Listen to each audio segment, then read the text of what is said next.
It's Red Eye Radio. Gary McNamara and Eric Harley talk about everything from politics to social issues and news of the day. Whether you're up late or you're just starting your day, welcome to the show. From the Uniden America Studios, this is Red Eye Radio. All across America, we are Red Eye Radio. He is Eric Harley, and I'm Gary McNamara. Hello. Well, you sound all right. I'll tell you, compared to where I was 24 hours ago, oy vey. Yeah. Okay, I hear a little bit in there. Yeah. Just a little bit.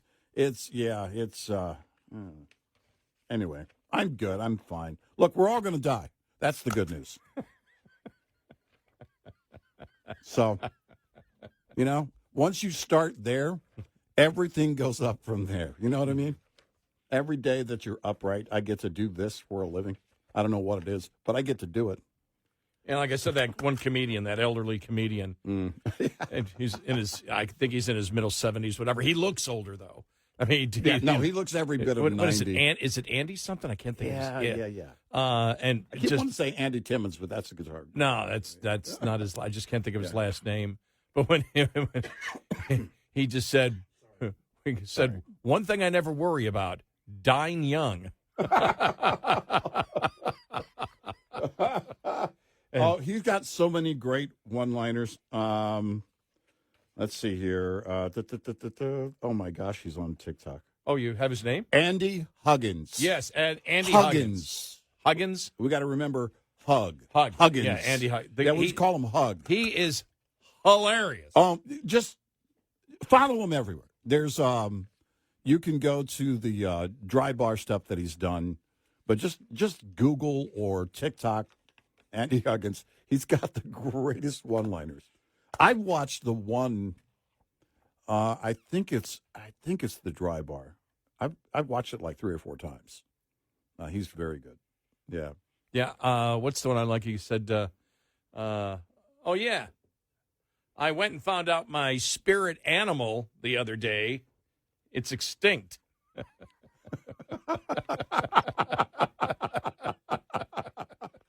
I love it. But hey, it does help. Yeah.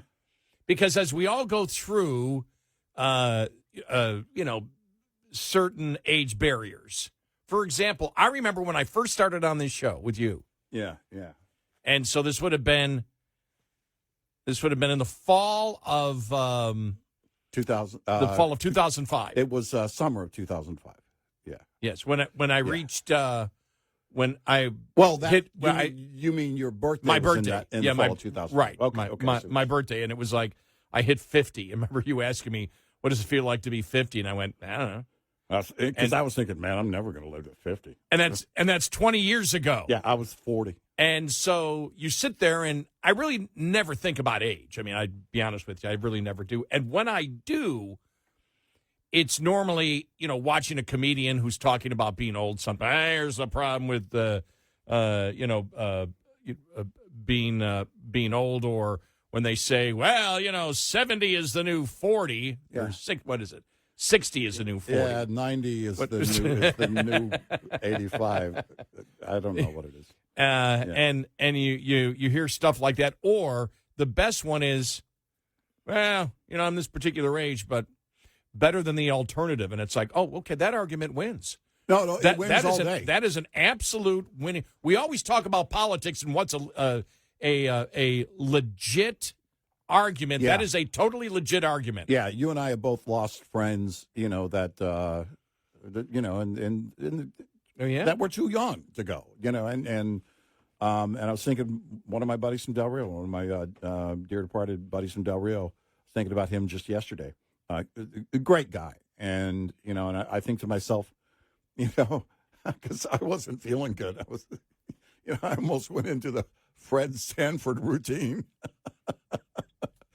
Buddy, I'm coming up, and I'm bringing some cards with me. But I hit 60, and what happened was another comedian, Angela Johnson. What happened was, I think the theory that we're going on right now, I'm leading this theory, which means it has absolutely no credibility, is that I've had this lung infection that we just didn't get on top of. Because I've been sick since the end of November. I was telling the guys in the control room, I've been, it hasn't gotten completely better. My cough didn't really. So it's not food poisoning? No, it wasn't. I had a fever that started about, okay. I first noticed it about almost 24 hours ago. I may have been running a fever, but no.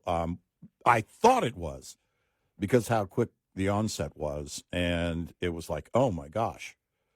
And yeah, I was trying to Google priest. I'm not even a Catholic, but I was doing everything I could. I mean, you start, this is the thing is. Oh, that's that text message. Gary, you're Catholic. Last rites for me? Yeah, it's like, and I couldn't, of course, I couldn't sleep, and that's the thing. I'm sitting there laying, I'm trying, and I had to lay down, and I couldn't, I didn't want to keep my lovely bride awake. But, she goes, well, look, she goes, turn over, I'll rub your shoulder and help put you to sleep. I said, put me to sleep? That's what they do with old dogs. Don't put me to sleep. No, it doesn't have to be this way. I can just take probably some meds and be fine. So by about 7:30, I was well over 103 degrees. I mean, that's the highest my fever's been probably since a kid. I can't remember the last time I hit over 103. It was 103.8. Wow. Oh. Yeah. Which is also my favorite radio station. I'm going to say, I worked at a radio station that had that. Yeah. They play the music they want to play. Anyway. I'll never forget that. I just love that. that branding. We play what we want. Yeah. The first thought through my mind when I heard that format was, who doesn't? Yeah. Yeah.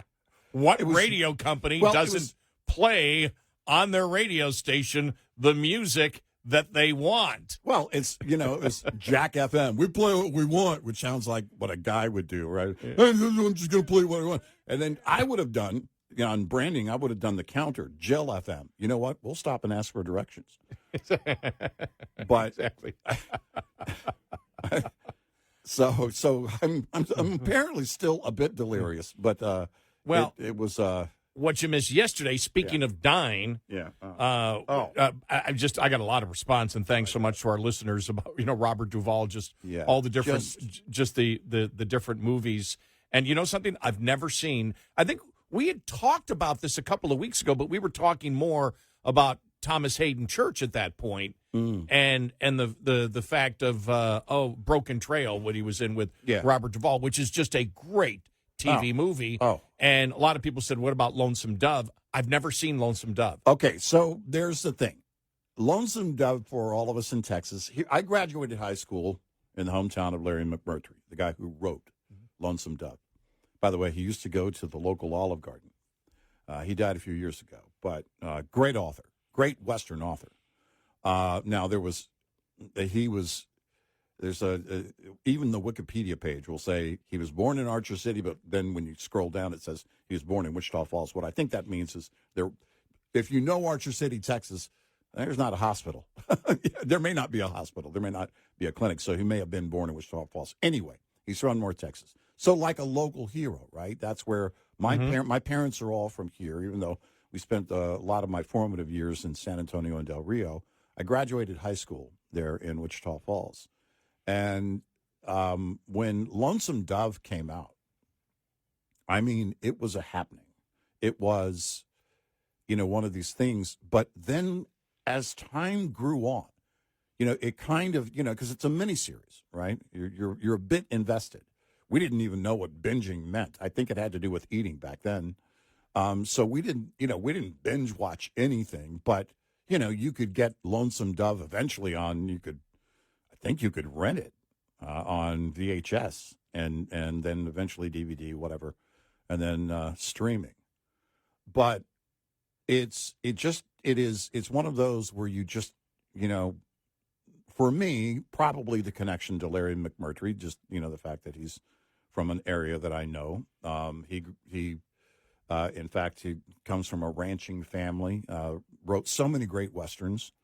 I played an extra in, he wrote The Last Picture Show and the follow-up to that, Texasville, which was not as good as The Last Picture Show, and that may have been my fault.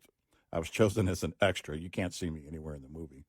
But it was filmed in Archer City. So there's this connection, but really Lonesome Dove for me. You know, I thought to myself, I don't know if Robert DuVall's actually passed away, because he may be acting like he's passed away, because he's probably the only actor that could get away with it. He was that talented. You know, it was just one of these, you know, he's one of those actors that has had, or still has, in his movies, in his TV shows, a presence that you can't replace with anybody else. There isn't, you can't really, the Jack Reacher, you know, thing that he did. Thank you so much, because I just remembered that yesterday. Yeah. Jack Reacher, with and Tom then Cruise. Then where I really got to hate one of his characters, which was Clint Eastwood's Joe Kidd. Yeah. And he to me was the most evil. That character was the most, I hated. You know, I didn't hate Robert DuVall. I hated the character. Every time I say, this guy, this character is so evil. Which, and I talked about this yesterday, his, you know, the latest stuff, the Westerns, he was, think about it, a leading man who was elderly, but it was the morality that he had with anybody in Lonesome Dove, Kevin Costner in Open Range, Broken Trail with Thomas Hayden Church. There was a great morality and leadership that came from him. Go ahead. I'm sorry. Well, but in one of his last interviews, it was USA Today said it was his last interview with them. It goes back a few years. He did a bit part in a story. It's actually based on the truth. I don't know how much of the movie was accurate, about a football team, you know, and it's from an orphanage had this football team, right? And he played a very small part in it, and you can look it up.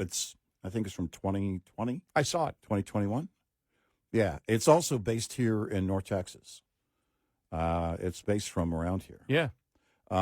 So they asked him, you know, Westerns, right? That wasn't a Western. It was set in the 30s, but they asked him about Westerns, and he says, you know, he basically, and I'm paraphrasing, Westerns are uniquely American. You know, if you think about it, they are uniquely American. That's kind of our thing. Other parts of the world have their own genre in terms of acting and movies and presentation and plays and everything else, but Westerns are uniquely American. And I think, you know, he just had that unique quality where he never had to overstate anything. The understatement made the louder statement. 12 Mighty Orphans. There you go. Yeah. And by the way, Newman was in that movie. Yes. Wayne Knight. Yeah. I saw them. It was a good movie. And where was it based in? It was somewhere here in North Texas. I think it was during the I believe it might have been the Great Depression. It might have been Fort Worth. Yeah, I think it was. It was during the Depression. Yeah. And he played the guy who financed the team. He was also the Masonic Home for Orphans, Fort Worth, Texas. And that character had also been in that home as a child, had been an orphan himself. And when he grew up, he became successful in business. So he helped to fund their goal in football. And so it's just one of those. And he said it's just a great story. But yeah, when you mentioned he had that very important part in the first Reacher movie. Yeah. With Tom Cruise. He was great in that. Well, see, here's the thing. It's, you know, when you talk about authority or respect or anything like that, if Robert DuVall had ever, you know, if he had ever asked you anything or told you something, you would just take it as the gospel. You know what I mean? He just carried that with him, you know, and when the part in The Godfather, you know, can't do it, Sally. Oh. You know, he's breaking Abe Vigoda's heart, actually sending him to his death. which is a little more harsh. And no sadness. No, it is because can't do it, Sally. It's just like oh my gosh. I was like, oh man. Now, I did post Yeah. the bar fight scene from Secondhand Lions yeah. on my X page. Oh, and I did that because he goes from being, just having a meal to, grabbing the kid by the throat, and then the comedy of the fight scene. But he goes from all those different emotions in a 2.5 minute segment. And it's just showed the range that he could have and the credibility that he could have, changing the mood of the character numerous times in a 2 or 3 minute segment. And Michael Caine is very good in that movie too. He's very good. Michael Caine. And I'm Michael Caine. Michael Caine is just tremendous in that. What did he just say? I'm Michael Caine? What? No, he's just they were so great together. No, they were. They were. I mean, it was just perfect pairing. Yeah. Same thing. That movie is so underrated. If Michael Caine walked into a room and said, "I need you to do this for me," it'd be like, okay, whatever it is, I'm going to do it. And when the sheriff, that certain authority. When the sheriff tells their, I think, nephew or great nephew. Yeah. When the sheriff tells them how they died. Yeah. It's credible. Yeah. No, it was like, of course, that's how it ended. And even the yacht at the end in the pond is credible. Yeah. No, it's a beautiful story. It really is. If Hollywood could get back to that real storytelling, man. Well, I just never, for example, Tender Mercies. Yeah. Whenever that came out, I probably saw the title and went, whatever. Yeah. Right. And I'll be watching it now. I got so many responses from listeners going, you got to watch it. It's a great movie. Right. Yep. We are Red Eye Radio. Brought to you by Hot Shot Secret. Hi, I'm Jen Loomis, a transport safety expert at JJ Keller. Drivers must always be prepared for a roadside inspection. This means drivers should always have their personal, vehicle, and company credentials organized and ready. The top 2 violations written against drivers every year are log, general form and manner, and log not current. Both are completely avoidable if the driver keeps the log accurate, compliant, and current at all times. Having the vehicle ready for inspection involves the driver conducting daily inspections and making sure any problems that are discovered are immediately corrected. Vehicle readiness also requires the company to make sure that the vehicle is current on all scheduled maintenance and that the maintenance schedule is adequate. This will make sure the driver is being given a sound vehicle to start with. This tip was brought to you by JJ Keller and Associates. Visit us at jjkeller.com. Lines open for your calls. 866-90-RED-EYE on Red Eye Radio.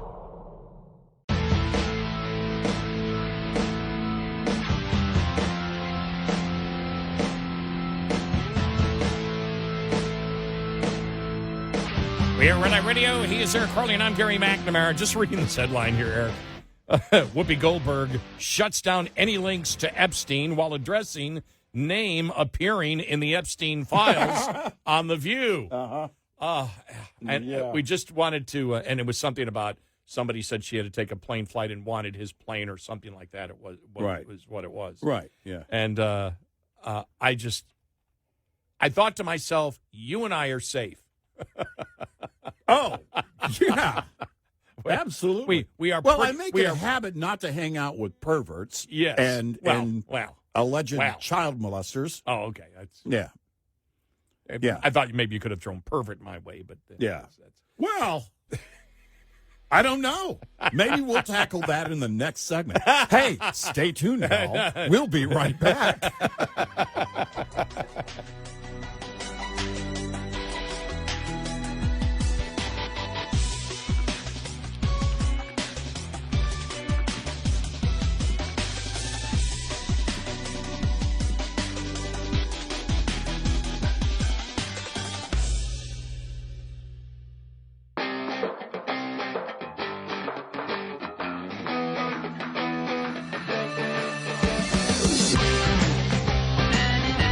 Catch Red Eye Radio live every night on the Red Eye Radio app. Available in the App Store.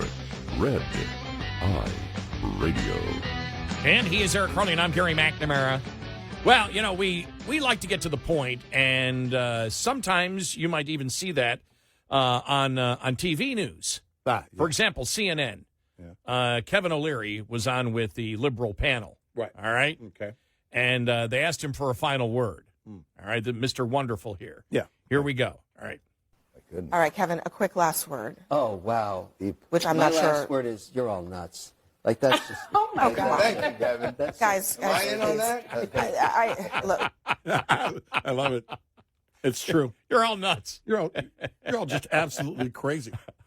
Well, I figured eventually that would happen when you're dealing with the insanity and I think I led with this when you were gone yesterday about what I saw last Thursday and Friday, but which by the time I got on the air yesterday when you were out, it was like, okay, this is done, and it was the it just popped out of my mind here. I just had it, which just popped out of my mind. It was the entire thing that if you have to pay to get your birth certificate, or if you have to pay to get a passport, that is a poll tax. Right. And I just and this liberal woman that I know, and I say woman because she does fit the stereotype of the insane leftist female right now, which does exist, as we all know. Right. And she put that out there and was eviscerated just by, it's like, well, then anything could be a poll tax. Right. If I have to drive, I have to use gasoline to go to my polling station, I have to pay for gasoline, and so that's a poll tax. Uh-huh. Well, then you should be able to do it online at home. Then I need to buy a computer or have a smartphone. Not everybody has a smartphone, right? And a lot of people don't have. A lot of elderly people don't have computers. Right. So in essence, they'd have to buy a computer in order to vote at home. Yeah, it would be cheaper for them to be able to. You could take this in a circular logic argument, and it would never end. Oh yeah, absolutely, because they make it up as they go along, and if they can make it up, well, hell, we'll just get in line and make it up ourselves. I know. It's just like, well, whatever, whatever you come up with, right? Well, then mail-in ballots. Well, you've got to take it to the post office, right? Yeah, there's going to be consideration at some point, at any point. And that, by the way, that's not the definition of a poll tax anyway. No, it isn't. Let's come up with our own new definition for it. But I say this. Whoever votes for candidate A, raise your hands. All right? Now, whoever votes for candidate B, raise your hands. All right, the winner is candidate A. Yeah, but you have to be somewhere. No, we'll just do it. Everybody just do it at home. We'll just take them. We'll just trust them that it will be perfectly fine. This is how insane it gets. People would love if you started a poll. Should you be able to vote on TikTok or Facebook in elections? Yeah, that's a great idea. Why hasn't Zuckerberg come up with that avatar? But I understand why O'Leary just goes, I'd be sitting there going, you people are crazy, Oh, well, that's not right. No, I'll tell you why you're crazy. You're trying to convince me, and I'm not sure what the topic was, but I would say in general, you're trying to convince me that a man can be a woman. Right. Stop it. Right. You're crazy. Stop promoting the racism of identity politics. Well, stop it. You vote, if you vote, if we're talking about a November election, well, it's actually cool and sometimes cold in a lot of places. So you're going to have to be able to afford a jacket. Yeah. Come out and vote. Exactly. Hey, wait a minute. Don't forget, this is our motto here at Red Eye. Don't forget to wear pants. Pants cost. Pants cost money. Got to buy them. We hope you took a shower. Did you buy any soap? All right.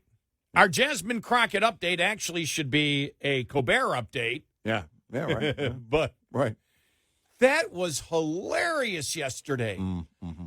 I mean, it's just things are so if we weren't doomed, they'd even be more entertaining. But still, they are darn dadgummit. They are entertaining. Yes. As heck. Yes. See, I'm trying to be better here. Yeah. But the whole thing where Colbert was trying to make it that, Talarico was forced off he was forced to do it. And then, as we know, the Late Show with Colbert was not prohibited by CBS from broadcasting the interview with Representative James Talarico. He's running against Jasmine Crockett, yes, right, who is still my congressperson. That's right. And Talarico is the one that said, the Bible allows killing. Mm-hmm. The Bible is okay with abortion. Uh-huh. And all of a sudden his numbers start tanking. But it takes us into so many political stories out there because when you get down to it, well, let me just finish with the Late Show.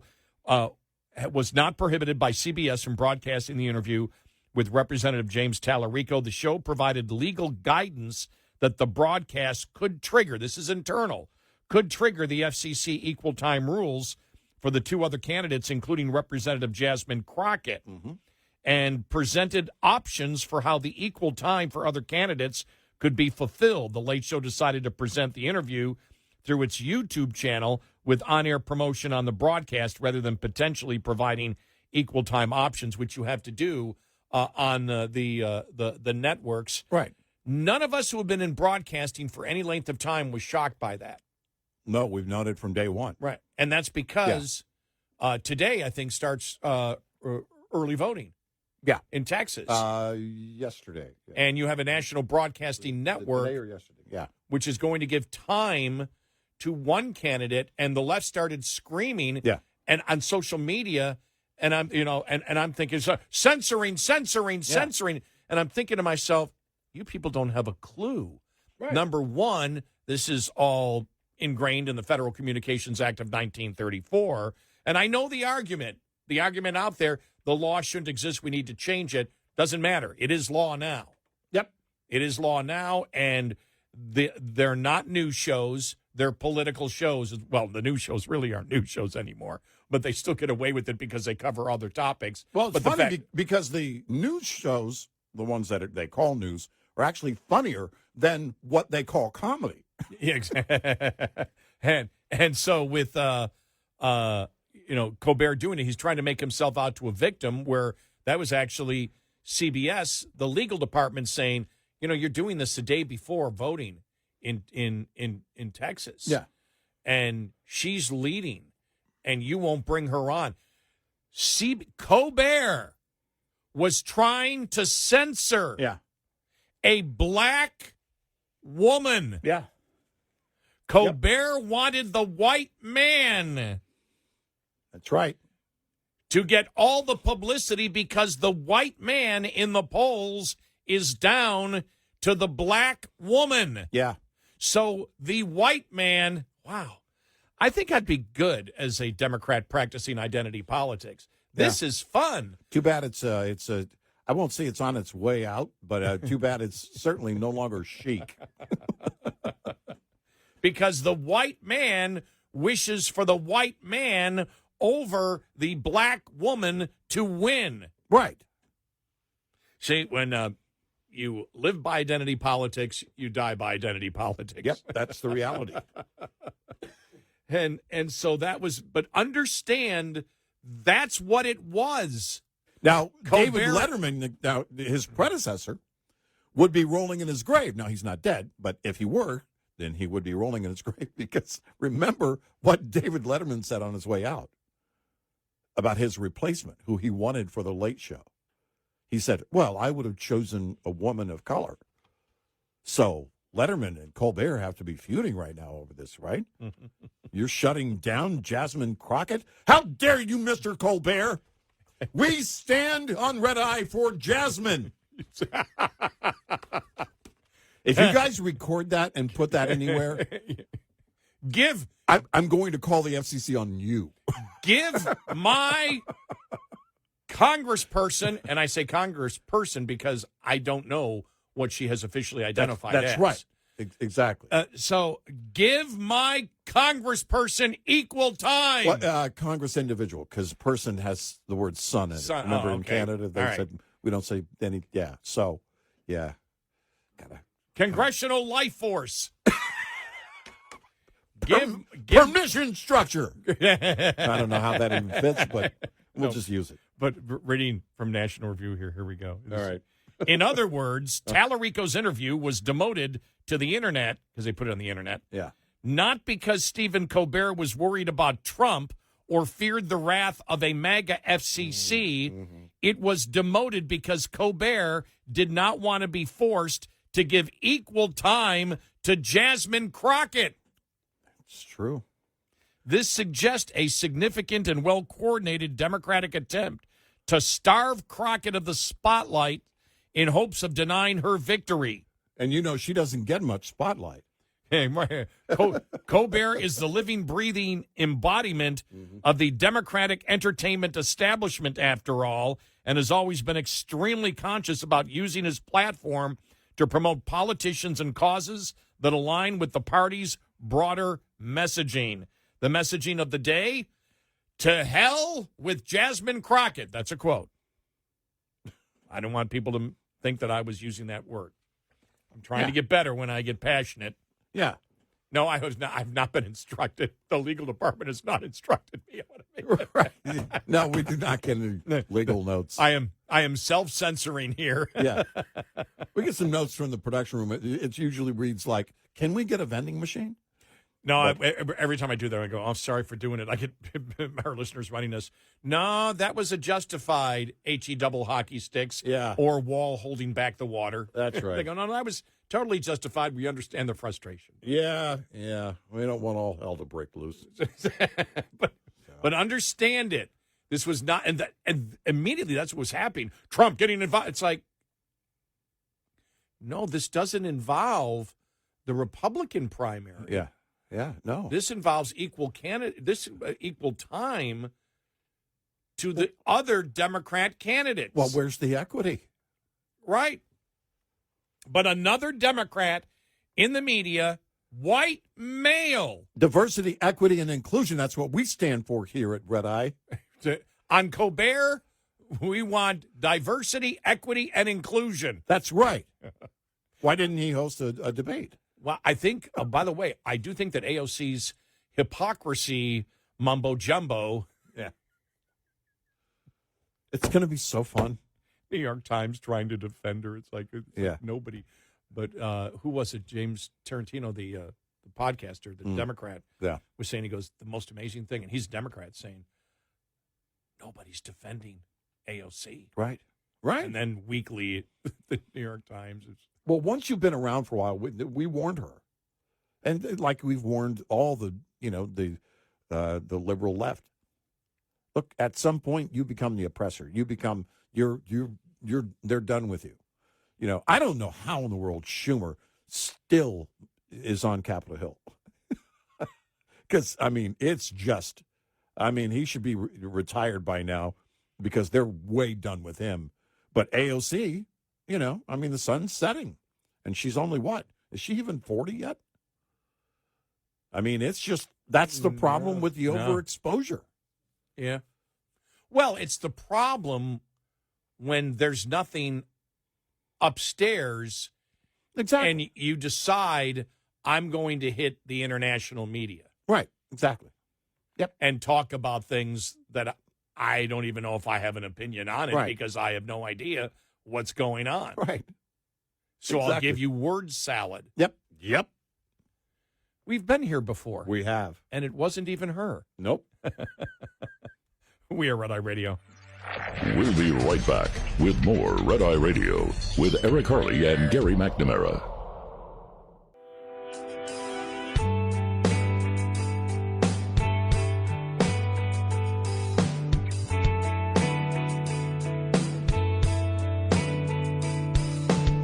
We are Red Eye Radio. He is Eric Harley, and I'm Gary McNamara. So, to me, that was just one of the funniest things yesterday, because the left jumped on it immediately. Whoa, Talarico can't speak. The Trump administration is trying to, and it's like, got nothing to do with Trump. It's got Yeah. to do with Colbert doesn't want a black woman on his show. Yeah, it's very clear. Very clear. He only wants to hear from the white man. Right? Wow. I love reversing I the just identity love it. politics. Yeah. This is so much And he fun. thinks, and again, Colbert thinks he's a hero. CBS caved. Yeah. No. You're not in charge. You don't own your own losing property. But it wasn't MAGA. Nope. It was Colbert not wanting to give equal time That's to right. the black woman candidate. That's right. The one of the leaders of the Democratic Party. Mm-hmm.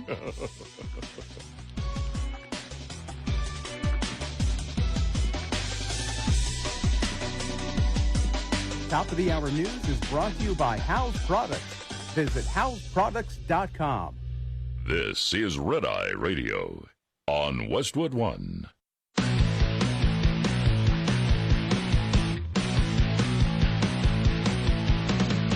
Now, it's Red Eye Radio.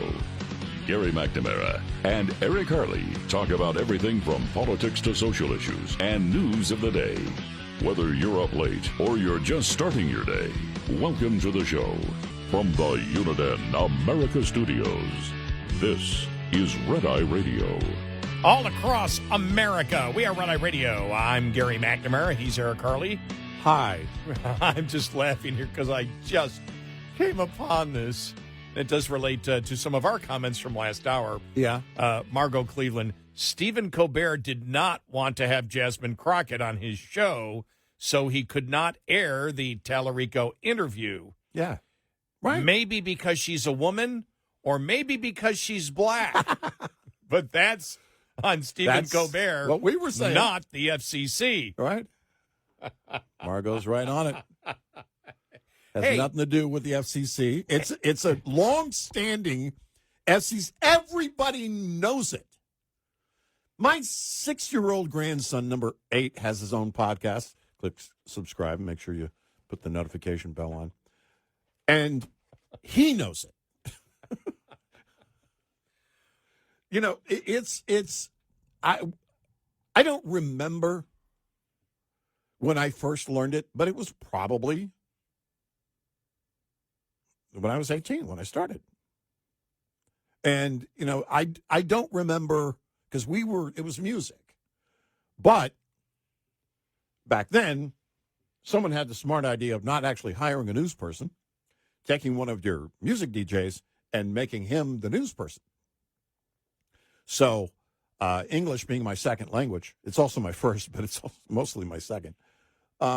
When you go into that, when you start becoming the news person for the morning show, you start learning, okay, look, we got rules and this is how it works, and we'll let you know. And at that time, I had a general manager who was on top of it. He was like, hey, we'll, get all the bases covered, and so if there's going to be, I don't remember there being, I do remember one city councilman who was actually my vice principal in high school and gave me licks. This is back when they were still giving kids licks.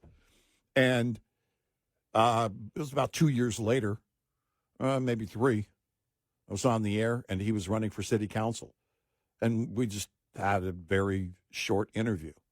It was like, remember, that if his opposition comes, and asks for equal time, this is what we have to give up. And it's like, all right, that's fine. Well, no problem. I remember Mr. Walker. because I very early in my career, with no experience, I became a program director of a music station. Right. Because somebody quit and they said, well, you can do it. And I go, Yeah. I don't know what the hell I'm doing. Well, you got to understand that's going to be radio. Yeah. It's going to be your entire career. You're not breathing. Yeah, you're So not going to have any you can do idea. Yeah, are you breathing? Yes. Yeah. It's your job now. Well, that's your job. How much more money am I going to get for this? Yeah, no, we're actually we're cutting your pay. But it was really because even music stations on Sunday morning ran the public service shows. Right. So and because you had to keep, that's one thing that you learned immediately, your FCC file.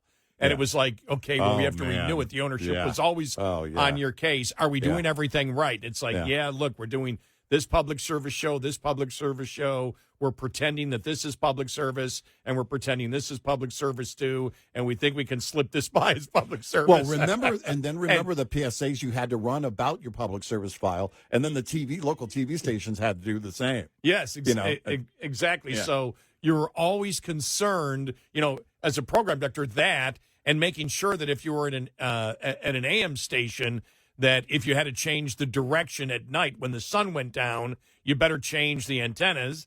Right. Whatever what do they call it? The power down, power down, or directional. Go directional, power down. Yeah. Go directional on it. Mm-hmm. Those are the things that if you were, ever in radio in the last half a century, right, as both of us have been, that you knew about that, right, and you focused on those things, right, and it was like, and the ownership was always, all right, what's the public file look like? What's the public file look like? Because when they renewed it, if anybody came, and it really didn't happen much where people, really protested you getting a renewal of your license. Right. If you were a music station, probably doesn't happen a lot. You don't really see that happening because you have the Sunday morning shows, and so if you have a public service show, you make sure that you have both candidates on for anything that's going to happen on your interview show, that the news director, back then music stations would have a news director.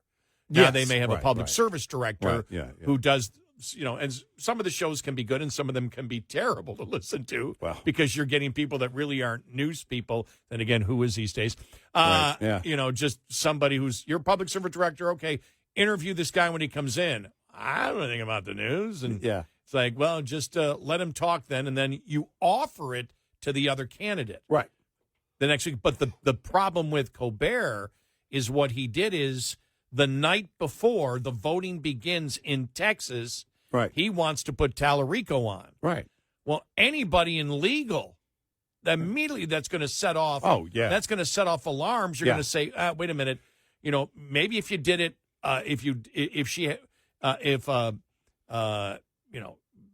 neither were an announced candidate and this was happening 4 months ago and you were just bringing them on, right. That's one thing. Right. But this is a primary election, and so the left immediately tried to spin this as this was a MAGA Trump thing. Yeah. And you and I knew immediately when we saw it yesterday.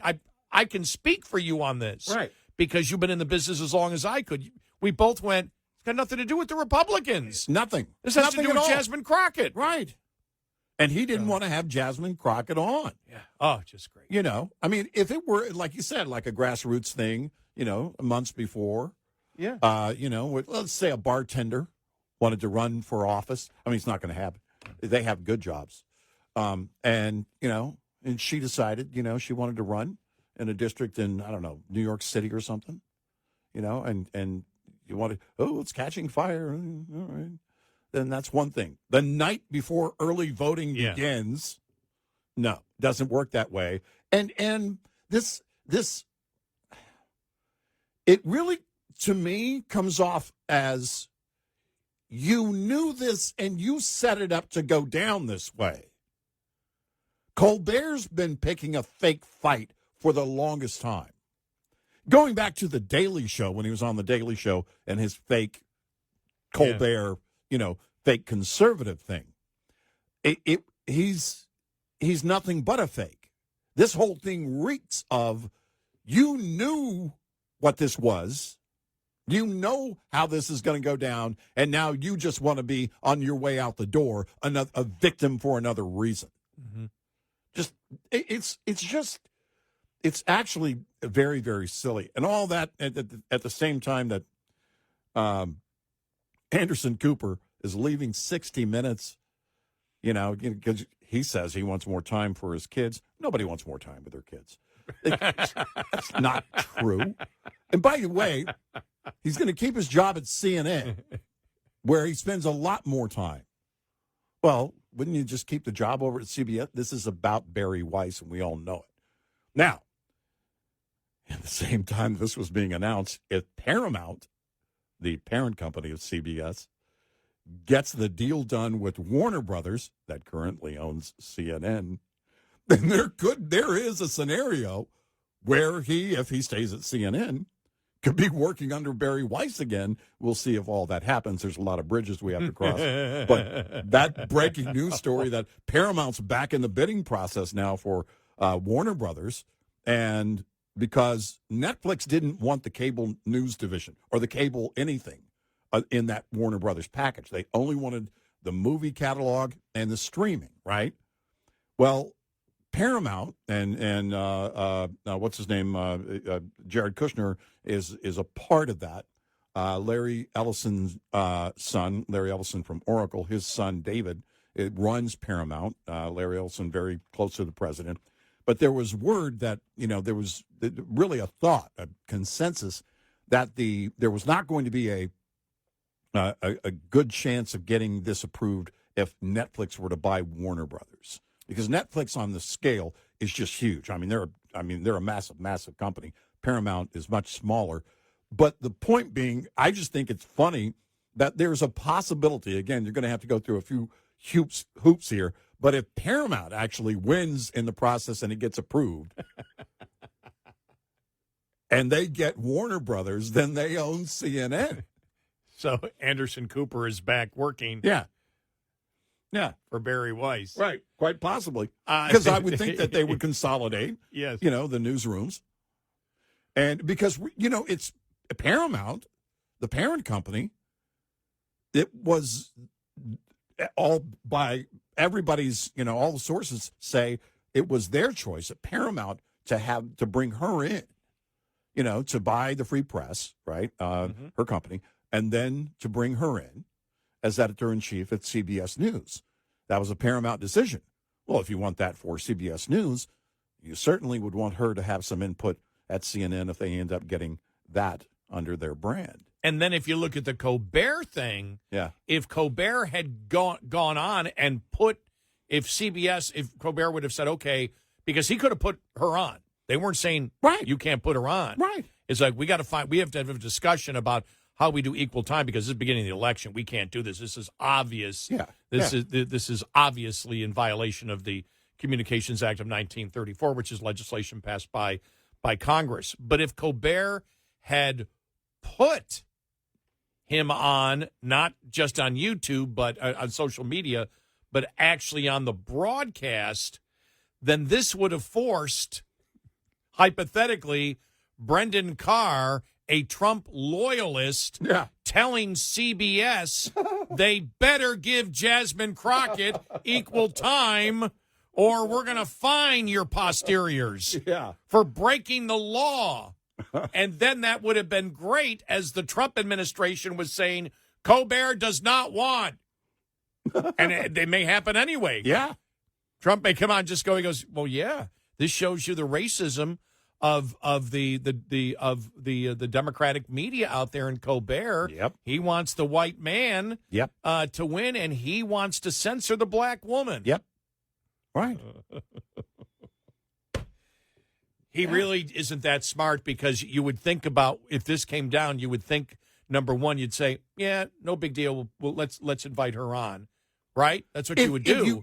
If you weren't, because I do believe, he loves being the victim on his way out the door. He wants to be a victim of Trump and the GOP, Stephen Colbert. He wants to be a victim. I'm being canceled because of them, and your show's losing tens of millions of dollars a year. It's a loser. It's a loser from the get-go. You can't attract even enough basic mainstream advertisers to stay afloat. That is what's going on here. You're not a victim of anything except your own behavior, which is what led to it. And, of course, we have to, throw in CBS. I don't know how CBS kept that afloat, how they justified that with shareholders. I still would love to get into that game. Somebody maybe over at CBS News at 60 Minutes could do a piece on that. How in the world did they get for so long to keep that show a loser, a big loser of revenue on the air? I don't have anything against Colbert. I don't care about Colbert. I don't care if he's on the air or off the air. But you and I always look at business models, and that one sucked.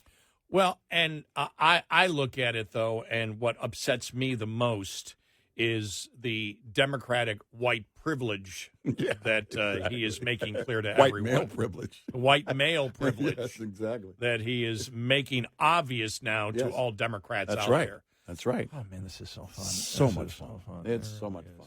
I It's do so like much the fun. Anderson It's a lot Cooper. more fun than the Colbert Show itself. Yeah, I like the Anderson. You're right. Analyzing Colbert is much better than watching Colbert. It's funnier, too.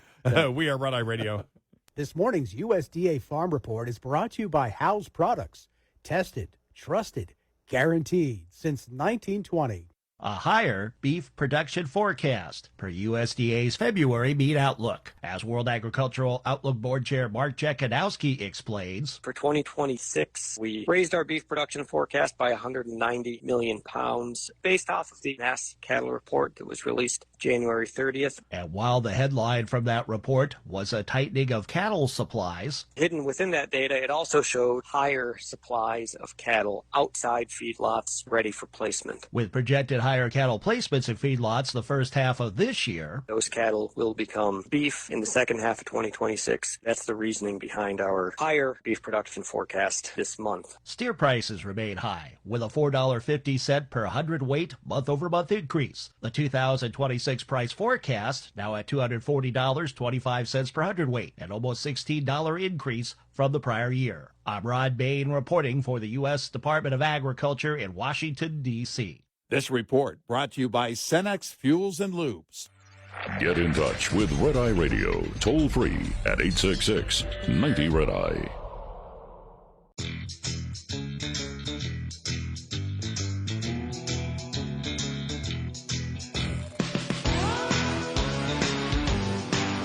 We are Red Eye Radio. He is Eric Harley, and I'm Gary McNamara. All right, so over the long weekend, I did see Stephen Colbert, not Stephen Colbert, excuse me, Stephen A. Smith. Yes. Thinking about running for president? Okay. Yeah, Now, does this statement that he has made recently, when asked about if he's going to run for president, or about running for president, does this disqualify him from being a Democrat? Okay. Are you ready? All right. Here we All go. right. Okay. Here we go. Does he worry about racism if he ran for president? No. I know it exists. I know that you can't escape it, but I do not believe it is as prevalent as some on the left would like us to believe. I do believe a vast majority of Americans judge you on the content of your individual character rather than the color of your skin. I think a lot of people in America, especially in this day and age, now more so than ever before, it's not about race. It's about the fact that they don't give a damn about it because they got their own problems. That's entirely different than believing they are superior to you and they want to hold you back from ascending. That's not what's going on to the degree that it was decades ago. What's going on now is that we have more white Americans and others suffering and worried about the state of our nation. And because they're concerned about that, that's where their worries lie. Now, if this had been 24 hours ago and you had told me and quoted that and said that was Stephen A. Smith, I might have said to you, Gary, my fever's so high, you're delirious. But it's something. Can he run as a Democrat? I don't think so.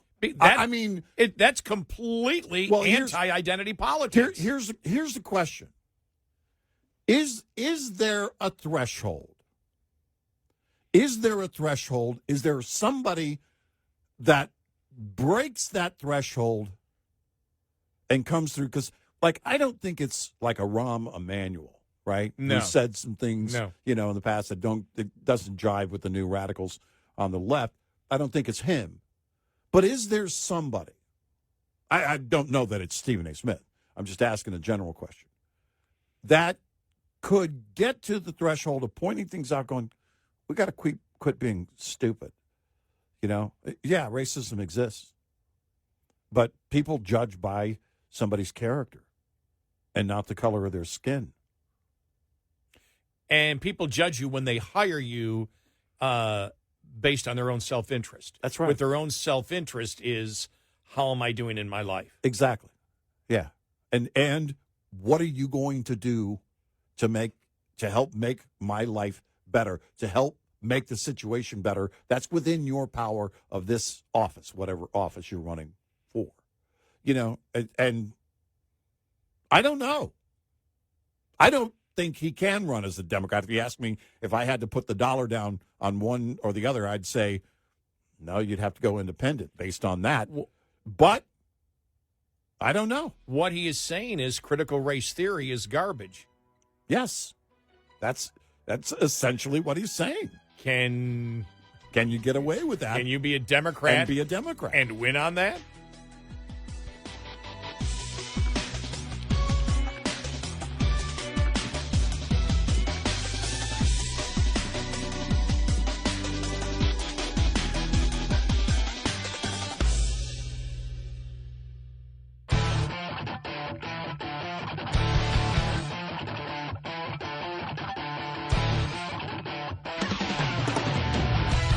You're listening to Red Eye Radio from the Uniden America Studios.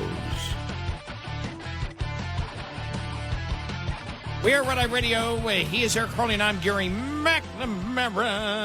Thanks for being here this morning. Just one thing. I saw this the other day, and it was on some local affiliate, and I think it was. I forgot what state it was, but it was saying the single person tax that single people are paying $10,000 more a year. And it's a real estate tax that they're paying because they're single. What are they talking about? And what they're saying is if you rent somewhere, if you're single and don't have a roommate, you're paying more, and that is a tax. Well, that's not a tax. Wow. They're just making it up as they go along. I was like, wow. And I was just thinking of, I wasn't even going to, just popped into my head as we were going on the air, just talking some financial stuff here. Mamdani talking about a 9.5% increase in property taxes. Yeah. And many people know what the goal is. Not that it wouldn't, if you're living in New York City, and you're rich, it's going to be a ton. But what he wants to do is he believes he can go after the rent-regulated landlords. Right, yeah. Right. We'll raise their rent. We'll raise their cost of doing business, 9% on property taxes, and they can't raise the rent. Therefore, we screw them. Right. And it's like, that's not how this works. Right.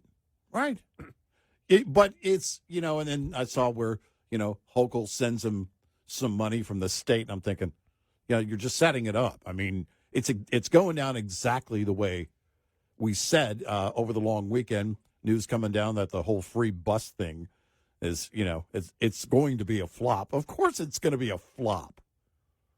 You can't just start giving things away without it being a massive cost to your economy, whether it's your local economy, your state economy, or the national economy.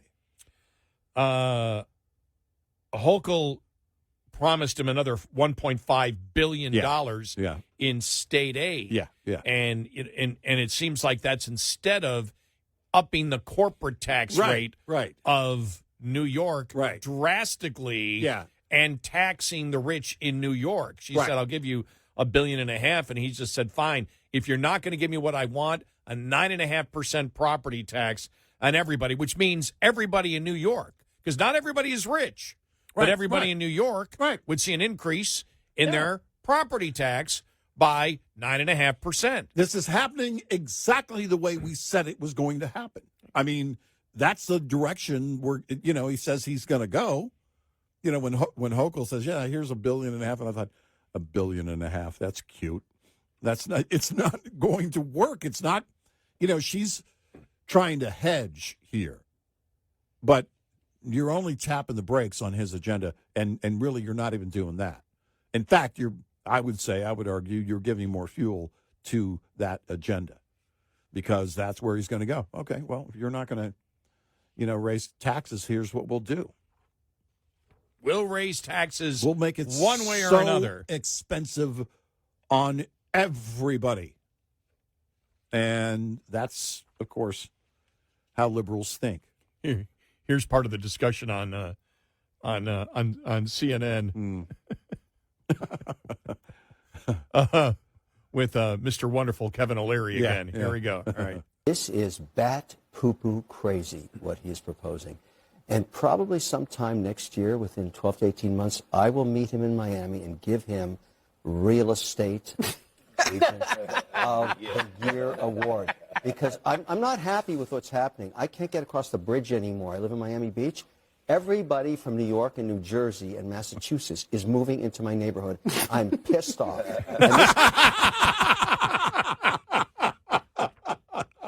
I mean, 95 must be just all southbound traffic right now, you know? And it's just, it's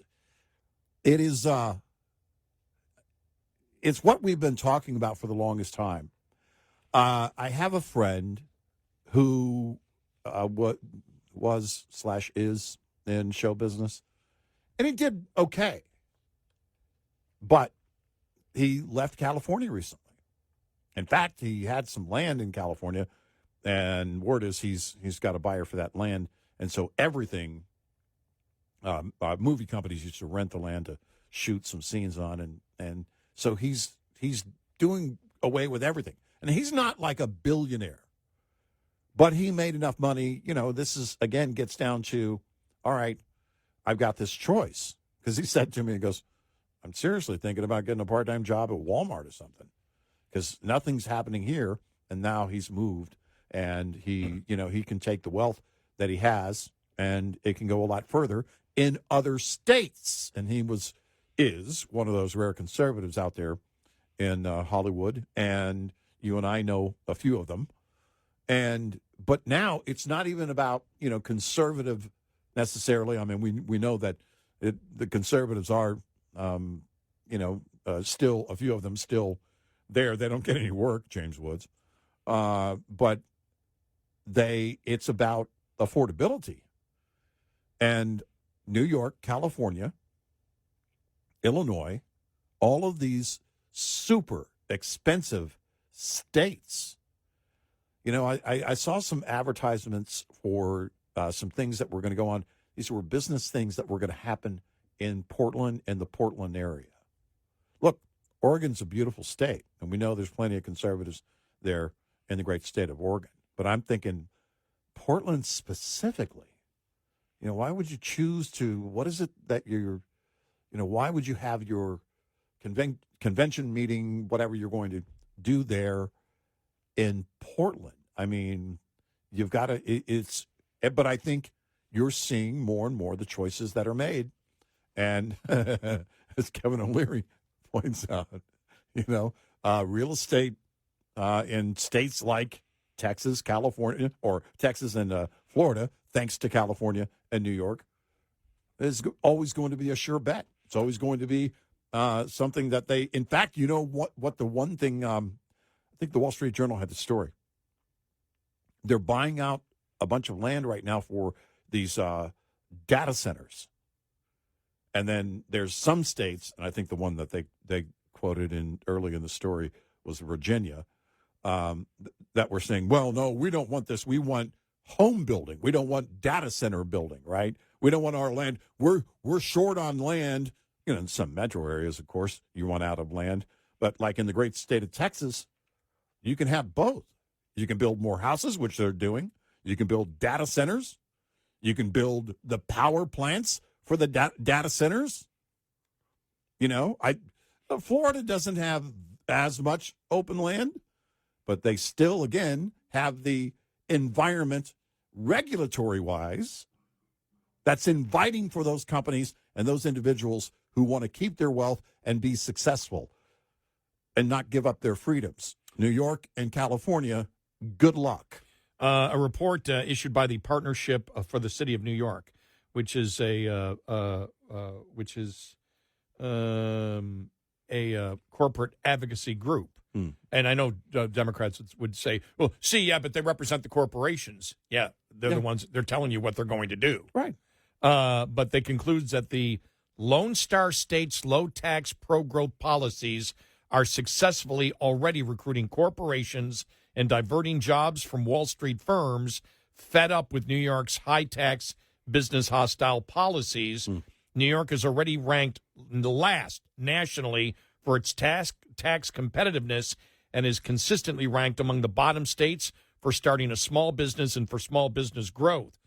Mamdani has proposed increasing New York's corporate rate from 7.25% to 11.5%, and also wants to have a surcharge that goes from 17.44% to 22.48%. Texas, meanwhile, has no corporate or state income tax and imposes only a modest 0.75% franchise tax. Courts in the Lone Star State also are more friendly to business interests compared to litigation-happy New York, and it's easier to incorporate and open firms in Texas than it is in New York.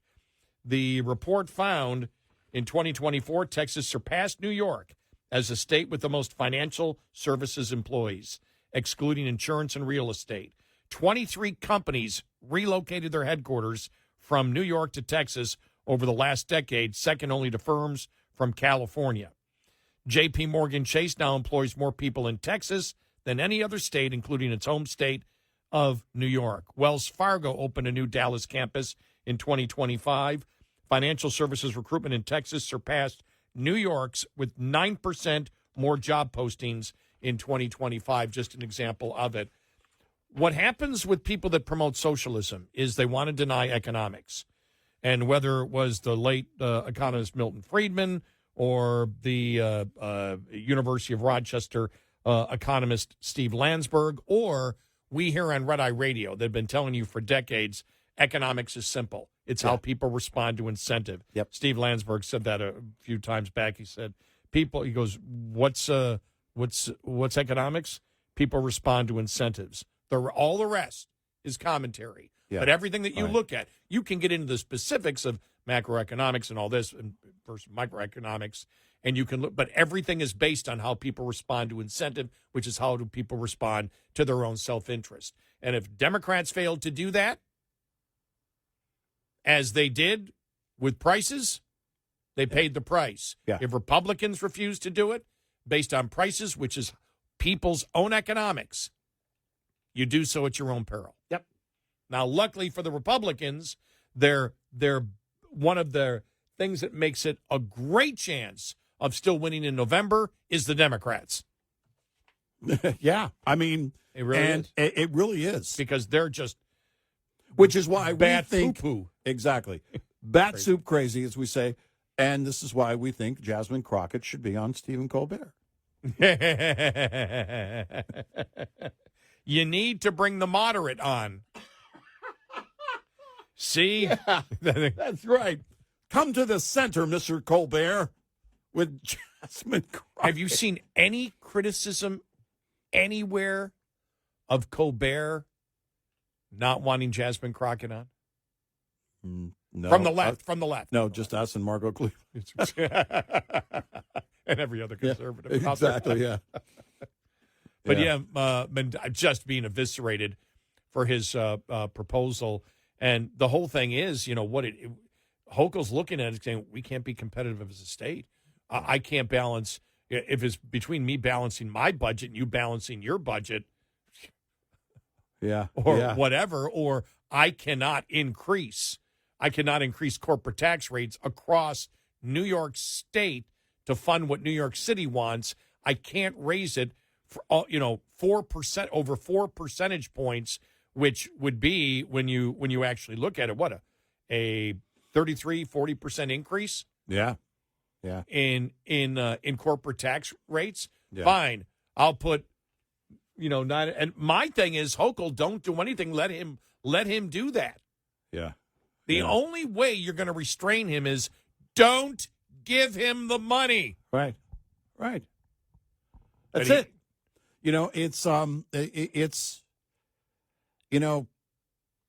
But I guess it's generational.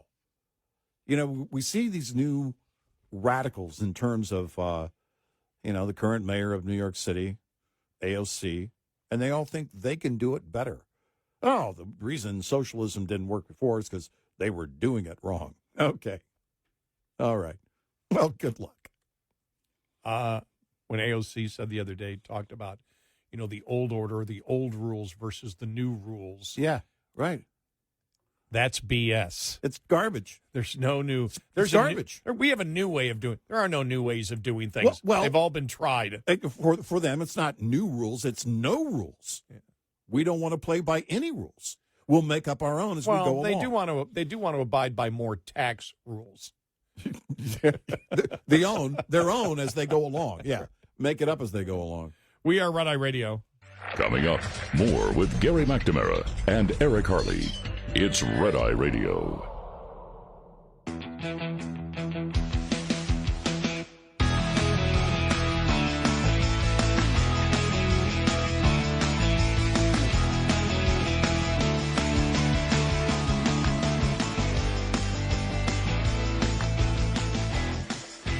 We are Red Eye Radio. He's Eric Harley, and I'm Gary McNamara. We'll keep you updated on this story. Just telling you the story of we've talked about the 9 alleged Antifa members who are charged in connection with the ambush shooting of a police officer at a Texas U.S. Immigration and Customs Enforcement detention center. But there's a mistrial in it. He's calling for a mistrial because one of the defense attorneys wore a civil rights shirt under her blazer after she had actually interviewed, I think, 22 jurors. And he goes, I got to call a mistrial on this. Yeah. Said, this is the most reprehensible thing I've ever seen. Yeah. That a defense attorney would do something like this. Unreal. And by the way, in Fort Worth, in jury duty, this could have been mine. Yeah, could have been. Yeah.